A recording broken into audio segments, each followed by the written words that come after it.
Thank you to our top 100 Tech Summit sponsors, Capitalize and the 100 Digital Alliance.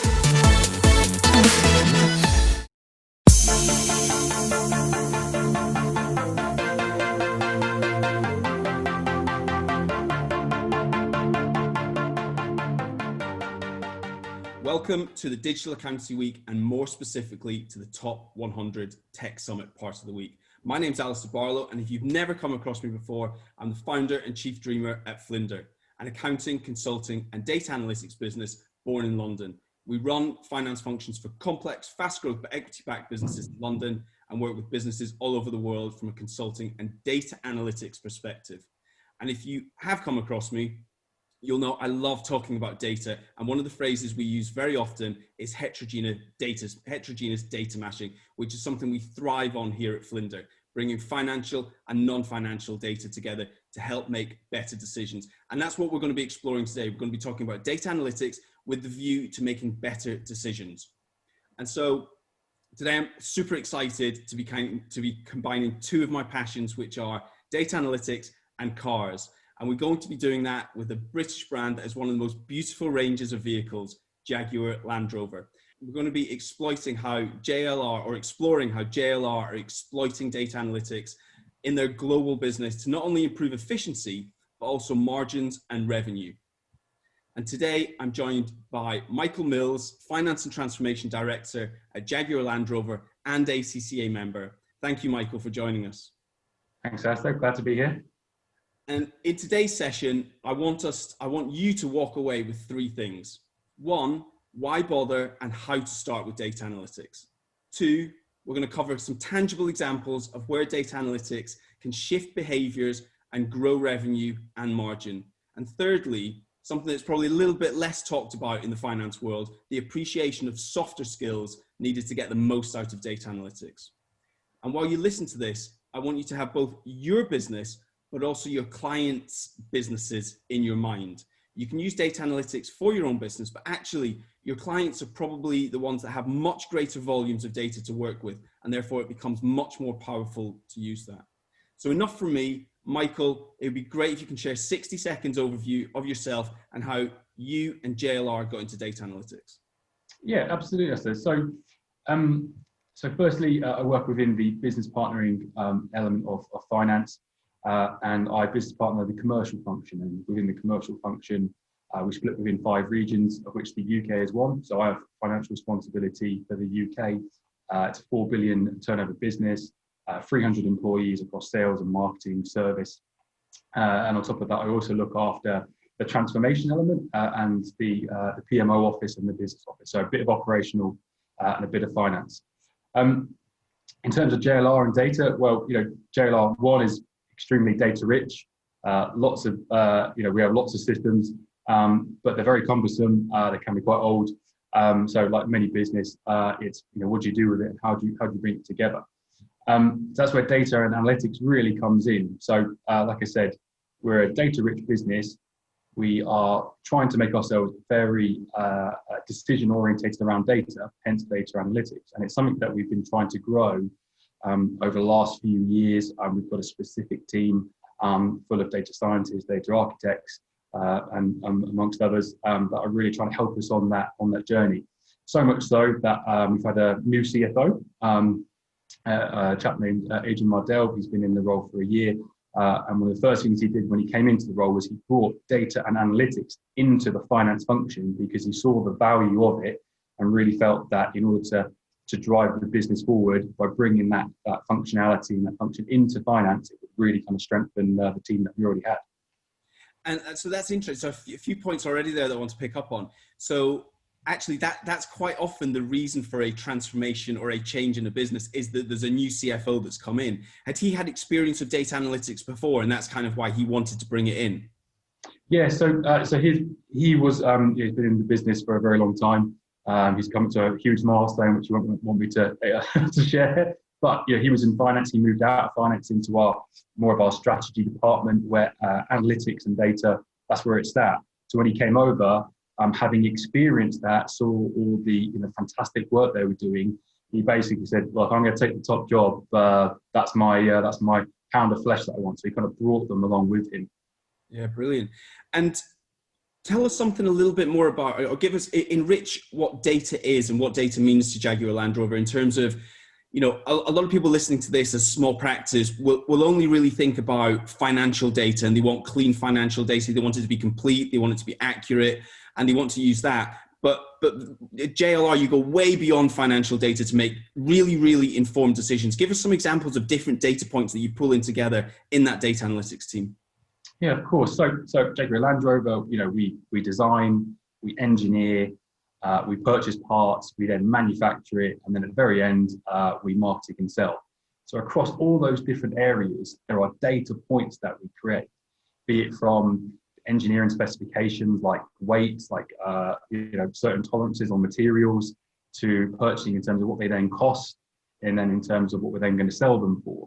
So there are multiple different data points, so pieces of information along the journey. So before you even get your bright and shiny Range Rover at the end, you know, it started off as a sketch. It's found itself in terms of, okay, well, what is the tolerance on the suspension system? Okay, then we're talking about, how much is it going to cost me to get that?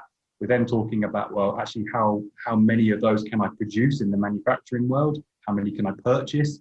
Then how many can I sell? So at different points, you know, that car, you know, it's gone through several machinations before it becomes a vehicle. So, you know, within the product development life cycle, i.e. when we design, engineer, purchase, manufacture, and sell a car, we look to link different points of those data points to make sure actually that it all syncs, i.e. at one point we'll say, okay, well, I know today I can sell a vehicle for X. And then we go, well, we want to make a certain level of margin upon that vehicle. So I then need to know the cost.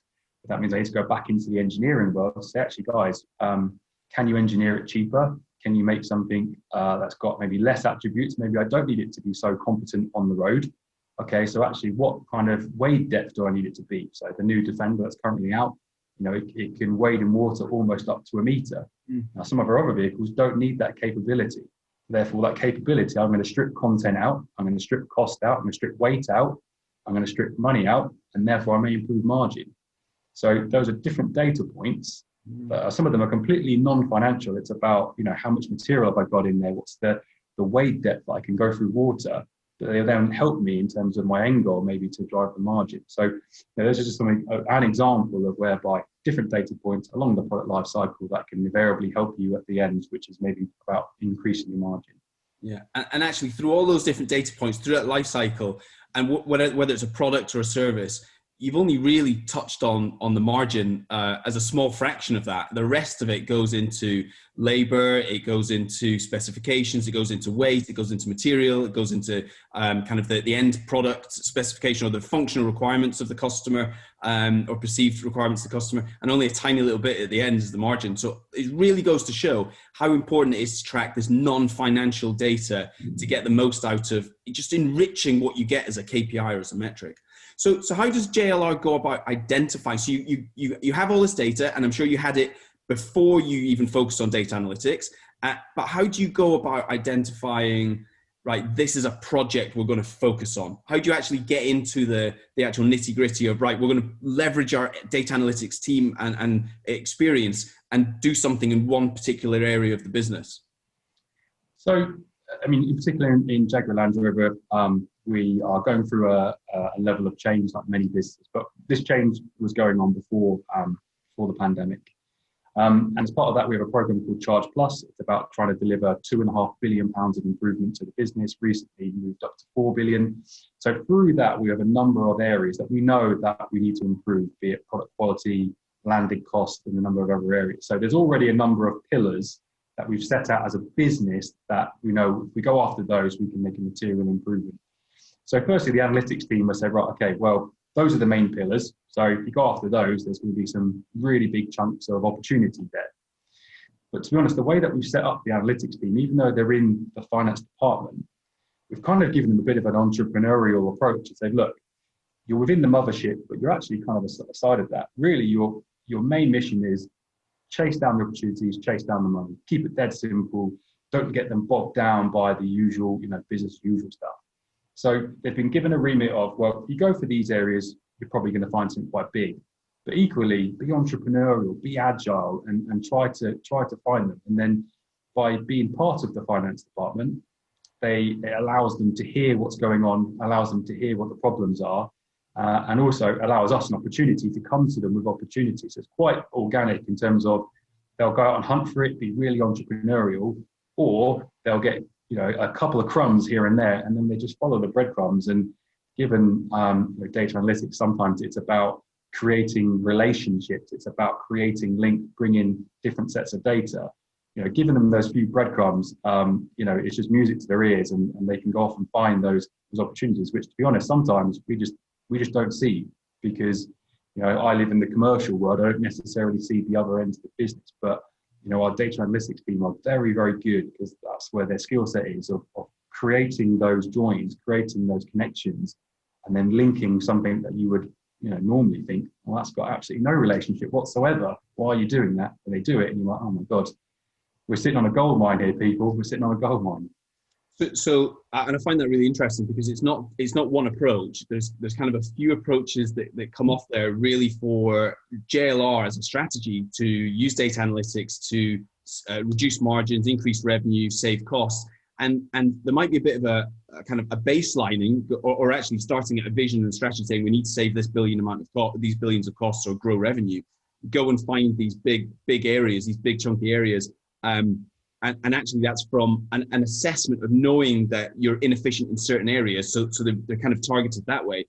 But equally, they're kind of, because they're sat with finance, because they understand the business. And I think that's a really important point for SMPs to take, is that to get underway with data analytics and add value to clients, you really need to understand the business, to understand different parts and components of the business model to go after, and actually just use your nous to go, okay, where could there be some savings, or where could we get potential margin? And I think that's a really important point, that a lot of SMPs underappreciate the importance of being one business, basically, and not being different functions that don't speak to each other. So I think that's really interesting. Obviously JLR has the huge, pockets, or some amount of funds to go and build a data analytics team and the skill set. What does your team look like today, and what does it look like on day one in order to kind of prove that business case and grow the team? Yeah, so our data analytics team, it's just a team of just over 30 people. We have, like I said, we have data architects, data scientists, we have project managers within there. Again, once they find these ideas, they've got to manage them through. They've got software developers, so it's quite a broad church, but I guess it shows that, the fact that what they're trying to deliver, they have data analytics, engineering, and transformation. Those are kind of the key pillars. I guess on day one, it was a very small band of merry men, and they were giving quite a wide remit, but not a lot of resource. Good news is certainly within finance, we've gone through a transformation. Knowing that actually there's a lot of opportunity out there, but knowing that, quite frankly, we don't have endless pockets, and therefore we need to be able to pay for it ourselves. So by going through a level of transformation to find efficiencies, the usual things, by setting up centers of excellence, consolidation, standardization, automation, by doing that liberates resource, that liberates funding, to then for us to reinvest that. And certainly at JLR, we know that data analytics team, the value that they can bring is where we want to invest our money. So where we're finding, savings and efficiencies, we're then using that to then invest into our data analytics team. And again, some of the things they've already delivered, they've shown in spades that business cases, it's an easy win. It's the right way to focus. So again, that small band of merry men did a couple of things, proved their worth, and then through the transformation, they're basically getting the additional people. On top of that, what we've also looked to do is it's just enrich the business itself, right? So it's about sometimes not only just growing that team, but growing that knowledge, growing that skill set. So what that team have also looked to do is they've also looked to basically upskill, other individuals within the business. So again, putting out internal job vacancies and saying, look, do you want to come and join the data analytics team? These are areas that we could certainly kind of teach you. And good news is, a lot of people want to learn, they want to challenge themselves. So some of it has just been that organic growth of seeing the value, of offering the opportunity to people already in the business, right? Who are already there, and then just upskilling them, right? And then, so then when they go into their team, their areas, they're taking those skills, they're taking that knowledge, and it's almost like, it's just basically, it's like a seed mentality, putting that seed in and letting it grow. So there's a couple of ways, one for transformation, but then also it's organically trying to grow it internally. Yeah, no, I love the approach there where you've actually said, we'll start small first of all and prove it, but actually we'll become more efficient, more lean as a finance operating model, and we'll rather than just saving in the bottom line, we'll reinvest that into something which we think will give us big wins, data analytics team, and actually you're then it's showing that in the business case that you're bringing in extra revenue and saving on costs. So actually that leads us nicely into kind of probably one of the next things I want to talk about is some tangible examples. Like, we've talked about it theoretically. What have you actually, give us some examples of projects in JLR where you've used data analytics to either become, save costs, improve margin, or grow revenue. Just touch on maybe one of each of those, and then we can dig a bit deeper into them. Yeah, of course. Yeah, thankfully you had a little bit of a think about this. So I've got a couple of examples. So the first is what they created is what we called the feature profit tool. So again, earlier I mentioned in terms of Jaguar Land Rover, we design, engineer, purchase, manufacture, and then sell a car. So again, different data points. And we live in two worlds. We live in a future-looking project world. So again, it takes between 5 and 7 years to basically start from that design to actually getting the car out there. So it's a long gestation. It's a long old period of time. And then we have the real world where we are today, of actually I'm manufacturing and selling the cars today. So you have these two worlds that only ever intersect every now and then. And what we're finding is, the assumptions in the forward-looking world don't necessarily translate to the assumptions actually when it comes to the final product. And what we found was actually we didn't have the greatest grasp in terms of understanding the profitability of our options. So when you purchase a vehicle and you want certain body paint, or you want a different stereo system, because the information sat in very separate worlds. You've got a engineering world that tells you what parts to make the product, and then you've got the sales world of saying, well, that feature, I'm going to sell it to customer A for £100. The data sets in two different worlds, and they never collide. So what we realized is, actually, we probably should know actually whether we are making any money on these options. We say we are, but we've never actually proved it. So what the data analytics team did was, well, firstly, they mapped out where all the information is. So you've got some over in this system over here. We've got some over in this world over here. You've got engineering. So actually, what parts does it make for that feature? So you're saying tick the box for meridian sound, but what does that actually mean? So what speakers is it? What are the tangible physicals behind it? So it's about getting that data set first. Then it's going, okay, well, actually, what do we pay for that? I know it says over here I'm meant to be paying X, but what am I actually paying the supplier? Because there's issues with supply quality, there's further negotiations, you re-engineer the part sometimes to get the cost out, all things happen. So then I had to go into the world of, okay, well, I need to go and actually find the cost data. So what they did was, through a long and arduous process, was able to first find the data, step one, look at how they then could integrate it, look at the relationships, and then also then think, okay, well, once I've got that data, actually, how do I turn it into something that a layman can actually understand? So then they built the reporting tool off the back of that to actually say, okay, well, here's the data. Let me serve it up to you in a way that you can digest. Then we got this being called the feature profit tool, which then said for X feature, this is actually how much you make on it. And we could do that by vehicle. So again, the different vehicles we price differently, and do it by different markets. So again, it takes account of different markets have different strategies. So it was a long old process. What it then came out with was it gave me as a business partner, facing off the ops guys, I could say, well, actually, guys, these options X, Y, and Z, what we thought were really good, actually, they're making no money. Or the opposite we found, they go, crikey, they're making lots of money, but you're selling one of them. Wouldn't it be better if we sold 1,000 of them? So then it enabled us to have that price volume discussion, if there was an opportunity, or equally of, crikey, guys, we're making no money on this. Like, what's going on? We need to change our pricing policy.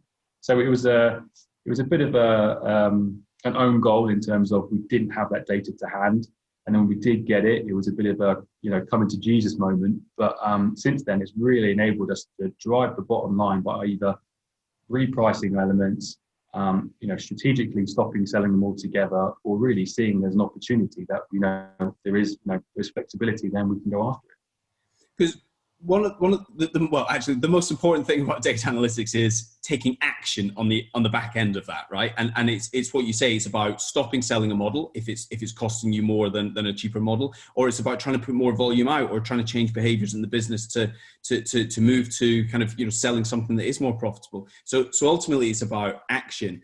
But give us an idea of how long a kind of a project would take. And obviously, you've got, sounds like, Jaguar Land Rover, like anywhere, you've got to find the data, clean the data, make sure it's complete, make sure it's accurate, it's not dirty, all these things, validate it, stitch it together. What does an end, and obviously JLR will be a lot more complex than an SMP doing it for a business, for one of their clients.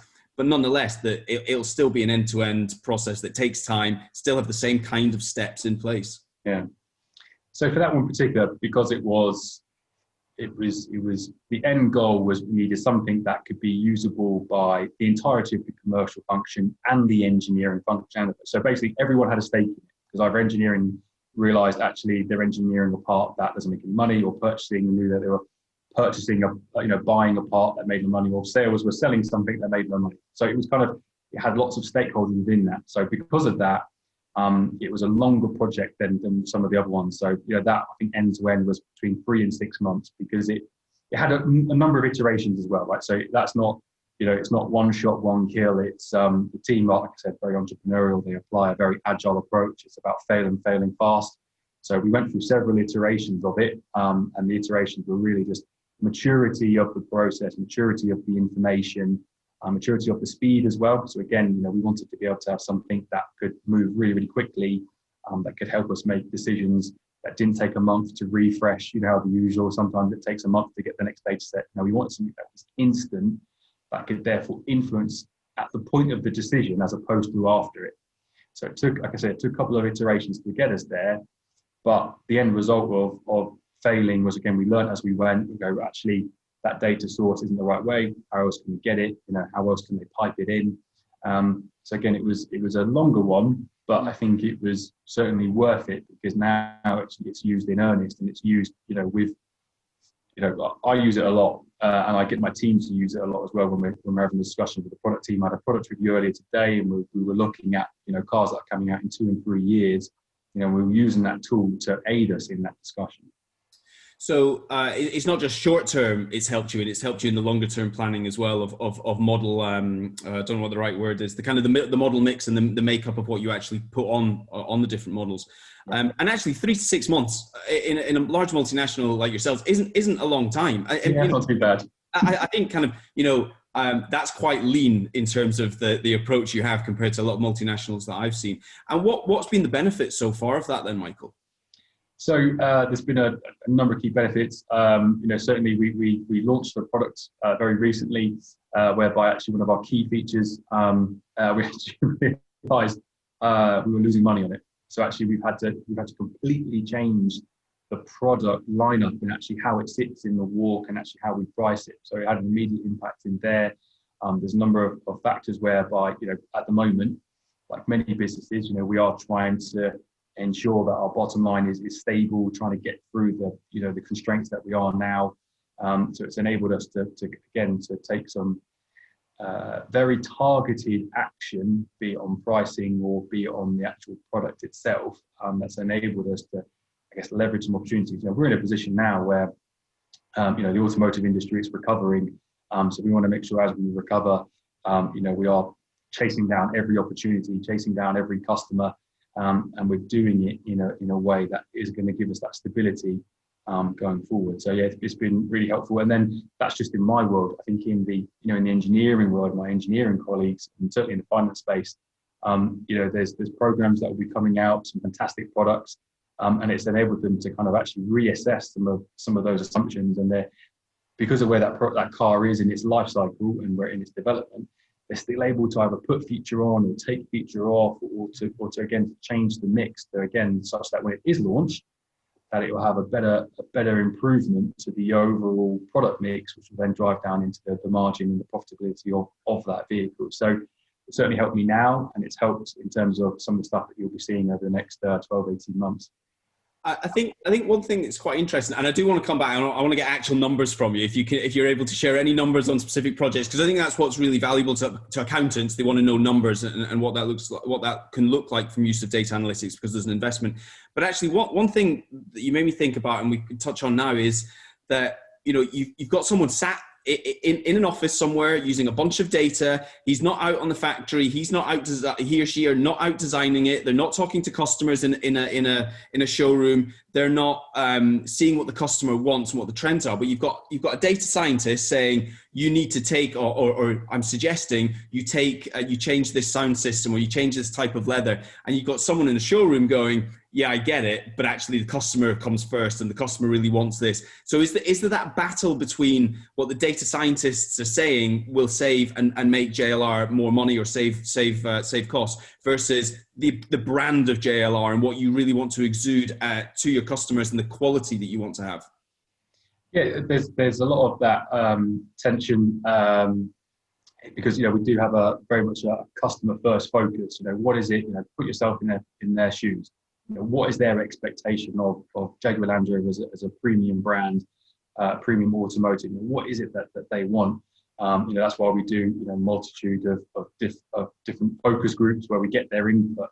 So we certainly have the voice of the customer. That's really what the commercial function is trying to do. It's trying to be the voice of the customer, and then they project that into that product development kind of machine and say, look, the customer really wants. It's a Windsor leather. That's what they need. This is what they'll pay for it. This is what they need. But then it's a case of, like you say, I know they're saying that, but let's compare, for instance, externally. So let's look at the benchmark. What's our competition doing? Are we on par with the competition? Are we exceeding the competition? But then it comes back to one of your first questions around the data points, right? So there's lots of data around attributes. So what are the attributes of that vehicle? Is it has to be the most luxurious, best infotainment, or does it need to be the most rugged off-road vehicle? And again, it's just ensuring that those attributes that are non-financial, then that align, such that when we're having those debates and going, right, do we really want Windsor leather because it's more expensive than anything else? And we go, absolutely, because the attribute of this car is going to be supreme luxury interior, but it doesn't need to be capable off-road. Yeah. So we say, okay, well, that's the compromise. So the data science is saying, okay, actually, you do realize it's the most expensive. That's when we feed back to that analytics team, and actually that's where it has to be two-way. They serve up opportunities, they serve up relationships, they give us insight, but they're not always at the other end. So it has to be two-way. And equally, if we're looking at something like the Defender, it has to be highly capable, the most capable off-road. Do they really need Windsor leather? The commercial function going, absolutely, they need it. And we're like, look, guys, I don't think they do, actually. I think what they really want is super capable off-road. They need the best suspension system out there. Have we got the money in the right place? And, asking the analytics team, say, look, what's the competition saying in that space? What are they spending? So certainly there's that tension. There's that feedback loop, because it's about them, like I said, organically putting that seeding, teaching the rest of the business, and also the business is then teaching them, so that it becomes this iterative loop. And that's where huge value becomes, because if you just sit within the data and you don't really understand the business, then all you're actually serving up is information. You're not serving up insight. You're not serving up relationship. You're just serving up literally just data. Yeah. And to have real value, you've got to be able to step beyond that. And I think that's where certainly ICR data analytics team is where they're growing and evolving. Is they're not only joining those dots, making life easier, streamlining processes, putting everything into the cloud and creating this amazing database and data lake and all that information, all that good stuff. But is they're learning about the business such that when they are coming to us with opportunities, it's a thought through opportunity that you go, actually, that has got real legs. Let's really explore that. Because I guess in the past, some of it probably would have been, too literal, and it's like, no, look, you need to think more about it. So that's certainly the tension, I think, is there, but then the feedback loop that is starting to grow. Again, that's why we want to invest in it, right? Because I think stuff like that's really kind of helping us, and certainly I think could help other businesses, right? If they don't have that there, then crikey, people are sitting on gold mines, they just don't know it. I love the collaboration between the functions and the fact that data analytics sits in finance. You've got business partnering there. It does need that, as you say, continuous feedback loop and that healthy challenge between what the customer wants and what actually commercially you can do as a business as well. Not forgetting that you're a supreme brand, a luxury brand. So thinking about that and talking about the data scientists, the data analytics team, how have you gone about training them in that kind of, they're obviously very analytical people in the team. How have you gone about training them so that they can have those softer skills? And what sort of training do you get involved in at Jaguar Land Rover for the data analytics team? Yes, we have quite a general, comprehensive approach to training people at JLR, and then it kind of picks up on wherever your specialty is and where's your development needs. So certainly from the data analytics, they've got that on lockdown in terms of understanding, project management, systems, understanding relationships, and it's then, okay, well, where's their development needs? Sometimes it's the interaction with the business, and that's where some of that training is just on the job, right? So one of the opportunities that we looked at was around improving some of our margin structure. So this was both for our franchise retail partners and us. So they came with an opportunity saying, we could change the level of incentivization, put a tiering system in. We think it would help both us at JLR, to the best tune of about 10 million. It would then help our retailers of a similar magnitude.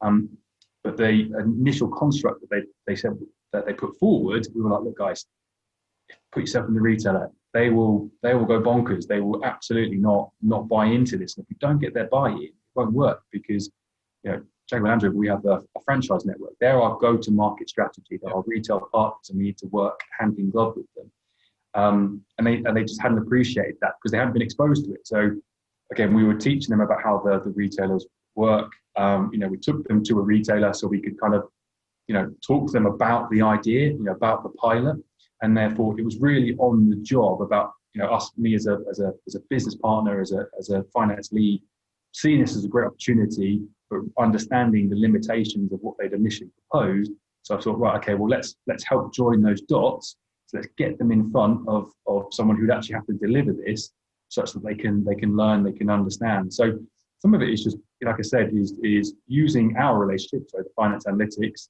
and then almost being that conduit to either the operations team or to some of our other partners, to kind of really help them get those softer skills, and so that they get that wider appreciation, and then can help deliver what their opportunity is. Because again, what they served up was, in my mind, I was like, this is fantastic, but if you put that, it's going to go down like a lead balloon. So let's just reframe it, let's reconstruct it, and then let's put you in front of them so you can hear direct from the source. And again, so far, our expectation is, we're looking to go live with this pilot, hopefully at the start of the new year. And it's all come about from them starting with an idea, us kind of understanding the frailties of it, building upon that, teaching them a bit, them teaching us, and hopefully, it's going to go really, really well. And I heard you throw 10 million out there. Yeah. Is that margin 10 million, or was it cost savings? So that would be a £10 million improvement to our margin for Jaguar Land Rover as the manufacturer, but equally there's an equal opportunity with the retailer as well. And it's all focused around the way that we incentivize the retailers. That we feel that, again, based on prior history, so prior pilots that we've done, and again, this is where the data analysts have pulled this out and gone, well, you did this pilot and it worked. Why don't you do it more on a larger scale? Why don't we think about X, Y, and Z? And we were like, well, yeah, why wouldn't we? So for us, it's about 10 million for the year, and then for our retail franchise network, it's about the same. It's a little bit less, but that's certainly the opportunity there of a full 12 months. And if I think about where our franchise network is, their financial stability, again, is really important to us, because, like I said, they're our go-to-market strategy, right? They are the way that we interact. So, we need to help improve their bottom line as well as our own. There we go. You heard it first on the top 100 tech summit here. Jaguar Land Rover saving 10 million or making 10 million in margin a year from one data analytics project. And that is why you explore data analytics, because of the value it can bring and the insight it can bring to the business. Michael, we're running out of time, unfortunately. If I would say, if I would ask you for one tip that you'll tell the audience about data analytics, what would it be? Certainly, if you aren't engaged in it, you are missing a huge trick and a massive opportunity. You're sitting on probably a gold mine that you just don't know about, because the value that data analytics can bring about joining and making those connections and relationships that you wouldn't otherwise see or be able to make because of sometimes just the complexity. So if you're not involved in data analytics, there's a big old gold mine there, and I'd certainly suggest that and encourage you to invest in it, because I think it will have a fantastic benefit to your business. So start somewhere and forget that it's just about financial data. It's not. It's about non-financial data. Bring it together. Huge opportunities for the business to save on costs, make on margin, increase revenue by identifying those different relationships. Michael, it's been a pleasure. I really enjoyed it. Thank you so much. Lots of great nuggets and insight you've shared there from how you're doing it at JLR. And once again, thank you very much for joining us on the webinar today. No, it's been brilliant. Thanks, Alastair. It's been really good.